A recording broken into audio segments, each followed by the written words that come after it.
अब ये देखिए 2003 के पहले इंडिया के अंदर में खाली,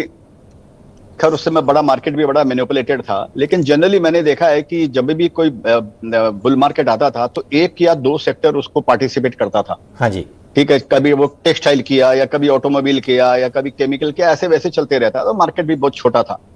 2003 से 7 के बीच में 4-5 सेक्टर ऐसे थे जो मार्केट में पार्टिसिपेट किए, चाहे उसमें बैंक ने भी पार्टिसिपेट किया, इंजीनियरिंग ने भी पार्टिसिपेट किया, पीएसयूज ने भी पार्टिसिपेट किया, और जो डार्लिंग थे उन्होंने मार्केट के उसके पहले बुल मार्केट उन्होंने पार्टिसिपेट नहीं किया, जैसे Hindustan Lever, FMCG for example, या समझिए आपके जो भी हो सकता है, शायद आईटी वाईटी ने, उन्होंने पार्टिसिपेट नहीं किया। ये 3-4 सेक्टर 5 सेक्टर जो है मेजोरिटी ये पार्टिसिपेट करते हैं बुल मार्केट में।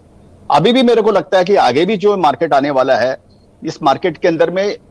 4-5 सेक्टर या 6-7 सेक्टर है जो पार्टिसिपेट करेंगे। तो इसका सिंपल मैं क्या सोचता हूं कि जो सेक्टर पुराने जैसे 3 और 7 के बीच में जिसने पार्टिसिपेट किया, और 7 और 22 के बीच में समझो 8 और 22-20 तक समझो पार्टिसिपेट नहीं किया, हो सकता है उसका चांस बड़ा आएगा। जैसे फॉर एग्जांपल जो मैन्युफैक्चरिंग सेक्टर हम बात करते हैं, कैपिटल गुड्स की बात करते हैं हम, या जो भी इंफ्रास्ट्रक्चर से रिलेटेड जो शेयर्स हैं, तो मेरे को लगता है कि इनका टाइम अभी आया है, क्योंकि गवर्नमेंट को भी बोलता है 10-15 लाख रुपया मेरे को भी इन्वेस्ट करना है। कल भी मैंने सुना आरबीआई गवर्नर को, वो बोल रहे थे कि जो प्राइवेट का जो भी कैपेसिटी यूटिलाइजेशन जो है वो 75% हो गया, बल्कि सीआईआई का जो डेटा है वो बोलते 75% से भी ज्यादा हो गया, हो सकता 80% हो गया, मालूम नहीं मेरे को, वो डेटा अभी तक आया नहीं। तो मतलब अभी ये इन्वेस्टमेंट का बूम शुरू हो रहा है, अगर मैं रॉन्ग नहीं हूं तो मेरे को लग रहा है इन्वेस्टमेंट का बूम शुरू हो रहा है इंडिया के अंदर में, और अगले 5 साल तक ये अभी तो इन्वेस्टमेंट का पीरियड चल रहा है, अभी तो ये कैपेसिटी सेटअप करने का पीरियड चल रहा है। तो उसमें जैसे मैंने कुछ शेयर्स लिए तो उनके अंदर में ध्यान देना चाहिए। पीएसयू बैंक भी बहुत सस्ते हैं, 15-17% का क्रेडिट ग्रोथ चल रहा है बैंकों के अंदर में,